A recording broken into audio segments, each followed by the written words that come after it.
এখন বক্তব্য রাখবেন মাননীয় সদস্য জনাব মোহাম্মদ গোলাম মাওলা রনি, 113 পটুয়াখালী 3।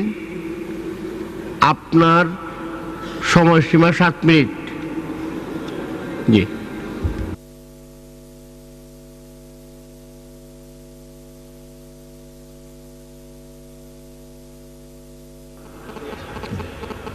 বিসমিল্লাহির রহমানির রহিম। নাহমাদু ওয়া নুসাল্লি আলা রাসূলিহিল কারীম, ওয়া আম্মা বাদ। মাননীয় স্পিকার, আপনাকে ধন্যবাদ। আমাদের মহান রাষ্ট্রপতির এই মহান সংসদে প্রদত্ত ভাষণের উপর ধন্যবাদ প্রস্তাবে বলতে গিয়ে আমি বলছি, বিগত দিনে গত একটি বছর আমাদের সরকার এদেশের আর্থসামাজিক উন্নয়নে, এদেশের প্রেক্ষাপটে যে সমস্ত উন্নয়ন কর্মকাণ্ড করেছেন এবং আগামী দিনগুলোতে এই সরকার কি কাজকর্ম করতে যাচ্ছেন তারই একটি সুস্পষ্ট দিক নির্দেশনা রয়েছে মহান রাষ্ট্রপতির ভাষণে, এবং তার এই প্রদত্ত ভাষণের জন্য আমি তাকে ধন্যবাদ জানাচ্ছি। মাননীয় স্পিকার, দীর্ঘদিন পর, প্রায় 34 বছর পর, এ জাতির জনক, হাজার বছরের শ্রেষ্ঠ বাঙালি বঙ্গবন্ধু শেখ মুজিবুর রহমান এবং তার নিকটাত্মীয় পরিবারের সদস্যবৃন্দদের মর্মান্তিক হত্যাকাণ্ডের যে রায়, বিচারের রায় ঘোষিত হয়েছে এবং সে রায় বাস্তবায়িত হয়েছে, এজন্য মহান আল্লাহ রাব্বুল আলামিনের দরবারে শুকরিয়া আদায় করছি। বিচারের রায় বাস্তবায়নের প্রেক্ষাপটে মহান কোরআনের একটি অমীয় বাণী আমার মনে পড়ছে। আল্লাহ বলেছেন, লিমানিল মুলকুল ইয়াউম লিল্লাহিল ওয়াহিদিল কাহার। এই জমিনের মালিক মহান আল্লাহ রাব্বুল আলামিন। কোন উদ্ধত এবং অহংকারী মানুষ এই জমিনে কোনো অন্যায় করে পার পায় না, সেই জিনিসটি 34 বছর পর আবার নতুন করে প্রমাণিত হলো। এজন্য আল্লাহর দরবারে শুকরিয়া জানাচ্ছি। মাননীয় স্পিকার, আপনি জানেন এই বাঙালি জাতির, এই ভূখণ্ডের মানুষের প্রায় 2500 বছরের রাজনৈতিক ইতিহাস রয়েছে। যদি ভাষার দিক কল্পনা করি, এই ভাষার আমাদের গর্ব, এই বাংলা ভাষার প্রায় 1000 বছরের ইতিহাস রয়েছে। এই ইতিহাসের দীর্ঘ পথ পরিক্রমায় এ জাতি কি করেছে তার একটি সংক্ষিপ্ত বিবরণ আমি পেশ করতে চাচ্ছি। আজ থেকে প্রায় 1300 বছর আগে, 7ম শতাব্দীতে এই বাঙালি জাতি স্বাধীনতার জন্য একবার জেগেছিল। তখন আমাদের এই বঙ্গের শাসক ছিলেন লক্ষণ সেন। মাননীয় স্পিকার, যখন দিল্লির শাসক ছিলেন, আর্যাবর্তের শাসক ছিলেন হর্ষবর্ধন, সেই সময় বাংলার যে শাসক একবার চেষ্টা করেছিলেন স্বাধীনতার জন্য, তার নাম ছিল ধর্মপাল। আমি ভুল করে, ধর্মপাল। কিন্তু সেই সময় বাঙালি জাতি পারেনি সেই স্বাধীনতার যুদ্ধে জয়লাভ করার জন্য। তারপর 13শ শতাব্দীতে যখন দিল্লির সুলতান ছিলেন ফিরোজ শাহ তুগলক, তখন বাঙালি জাতি আবার বিদ্রোহ করেছিল স্বাধীনতার জন্য। ওই সময় লিখিত একটি ইতিহাস, তুজুকে ফিরোজ শাহী, মিনহাজুস সিরাজ লিখিত তুজুকে ফিরোজ শাহী গ্রন্থে একটি অধ্যায় আছে, যে অধ্যায়টির নাম আবু বঙ্গালা। সেই ঐতিহাসিক এই জাতির মানুষদেরকে ভীরু এবং কাপুরুষ বলে ধিক্কার জানিয়েছিলেন। বাঙালি সেই দিনও পারেনি। তারপর পাকিস্তান আমলে 1952 সনে ভাষার আন্দোলনে যখন এদেশের মানুষ, ছাত্র জনতা রাজপথে নেমেছিল, পাকিস্তানি সৈন্য এবং পুলিশ সেদিন সেই মিছিলে গুলি চালানোর পর যে বিদ্রোহ এবং বিপ্লবের সৃষ্টি হয়েছিল বাংলার ঘরে ঘরে, তারই প্রেক্ষাপটে কবি মাহবুব আলম চৌধুরী লিখেছিলেন, আজকের এই রমনার ঊর্ধ্বমুখী কৃষ্ণচূড়ার তলায় যেখানে আগুনের ফুলকির মতো এখানে ওখানে জ্বলছে অসংখ্য রক্তের ছাপ, আমি সেখানে কাঁদতে আসিনি। এই যে বাঙালি অন্তরে অন্তঃস্থল থেকে বিদ্রোহের আগুন প্রজ্বলিত করেছিল, সেই আগুনকে হাতে নিয়ে এ জাতির জনক বঙ্গবন্ধু শেখ মুজিবুর রহমান আন্দোলনে ঝাঁপিয়ে পড়েছিল পাকিস্তানি শাসকদের বিরুদ্ধে। সেই আন্দোলন চূড়ান্ত রূপ লাভ করে 1962 সনে। 1966 সনে এবং 1969 সনের গণ অভ্যুত্থানের মধ্য দিয়ে একটি পূর্ণতা লাভ করে, আর 1971 সনের মহান স্বাধীনতা যুদ্ধের মাধ্যমে আমরা জয় লাভ করে বিশ্বের মানচিত্রে একটি স্বাধীন এবং সার্বভৌম রাষ্ট্র হিসেবে প্রতিষ্ঠা লাভ করি। মাননীয় স্পিকার, এই 2500 বছরের ইতিহাসে কিংবা ভাষার এই 1000 বছর ইতিহাসে কোনো বাঙালি আমাদের স্বপ্ন দেখাতে পারেনি, কোনো বাঙালি আমাদের স্বাধীনতার স্বাদ দিতে আস্বাদন করাতে পারেনি। শুধুমাত্র পেরেছেন বঙ্গবন্ধু শেখ মুজিবুর রহমান, আর এই কারণে তিনি 1000 বছরের শ্রেষ্ঠ বাঙালি, সর্বকালের সর্বশ্রেষ্ঠ বাঙালি। মাননীয় স্পিকার, আপনি জানেন অপরাধ বিজ্ঞানে একটি কথা আছে, একটি অধ্যায় আছে যাকে বলা হয় বাই বর্ন ক্রিমিনাল, অপরাধ করার জন্য যাদের জন্ম হয়েছে।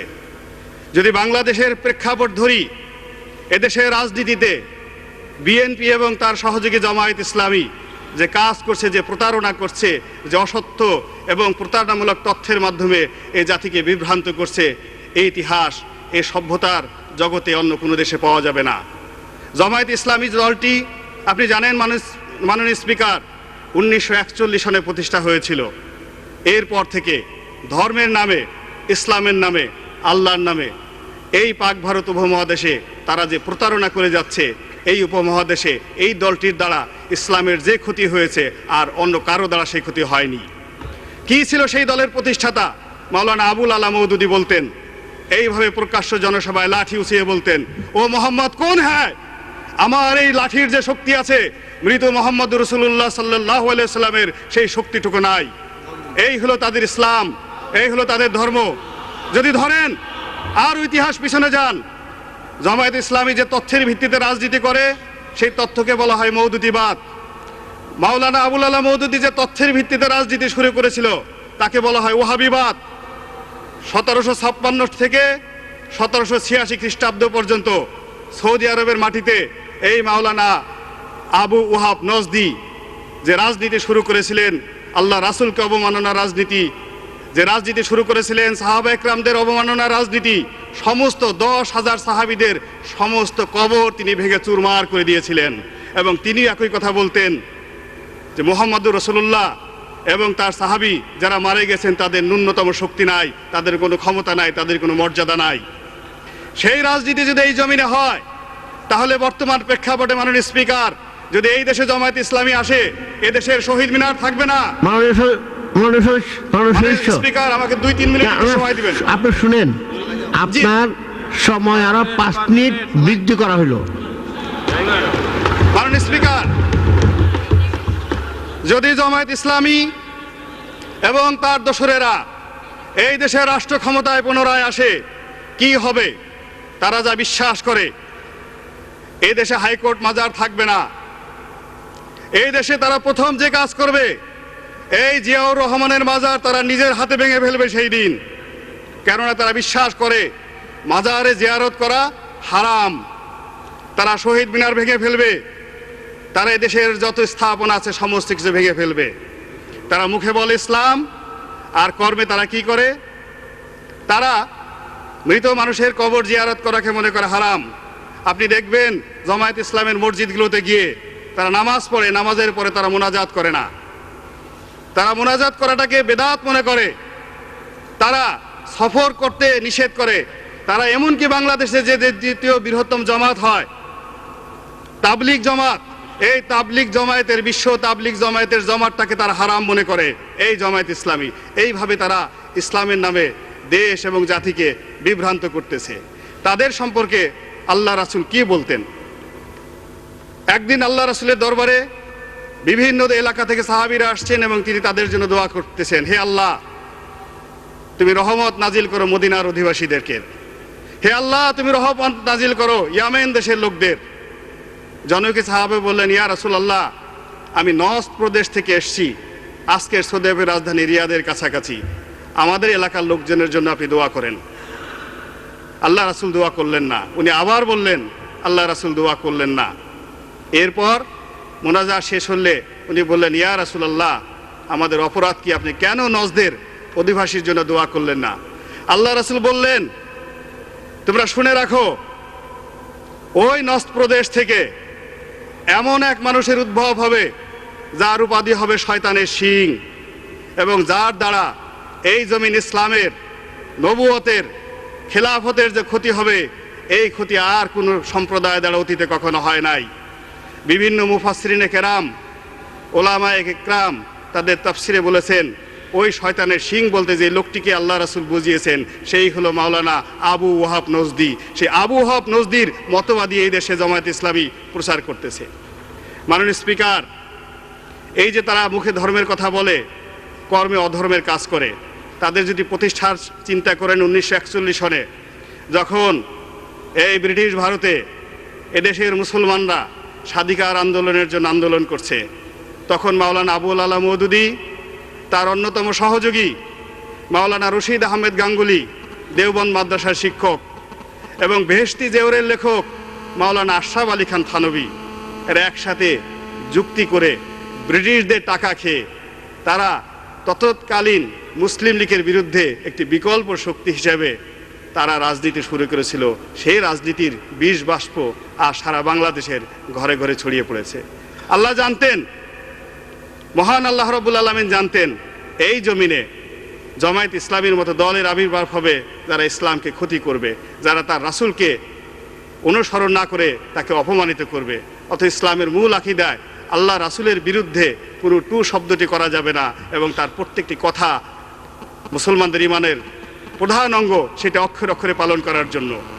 এই জামায়াত ইসলামী তাদের কর্মকাণ্ড সম্পর্কে আল্লাহ কি বলেছেন, সূরা নিসার 65 নম্বর আয়াতে আল্লাহ কি বলেছেন, আমি সেই কথাটি আপনাকে বলতে চাই। মাননীয় স্পিকার, আল্লাহ বলেন,